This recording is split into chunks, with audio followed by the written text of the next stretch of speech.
কথায় আছে নেই কাজ তো খই ভাজ, কিন্তু আমার যেহেতু খই ভাজার মতো কোনো কাজ নেই, তাই ভাবলাম ভাইরাল বরফের ভর্তাটা বানাই। এটা কি করব? অনেক তো রান্না করেছি, আজকে বরফ দিয়ে কিছু বানিয়ে খাওয়া।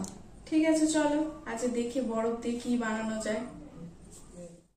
ভাইরাল রেসিপি বানাচ্ছি বলে কথা, তাই আগে থাকতেই লেবুগুলোকে গোল গোল স্লাইস করে কেটে নিয়েছিলাম এবং একটা লঙ্কাকেও ছোট ছোট করে কুচি করে নিয়েছি। তারপর পরিমাণ মতো জলজিরা, 1 চামচ পরিমাণ বিট লবণ নিয়ে নিয়েছি এবং কালারের জন্য অ্যাড করেছি সামান্য পরিমাণে লঙ্কার গুঁড়ো। এটাকে খুব ভালো করে মাখিয়ে নিচ্ছি, কিন্তু লেবুকে বেশি চটকালে আবার সেটা তিতো হয়ে যায়, তাই খুব বেশি চটকাবে না।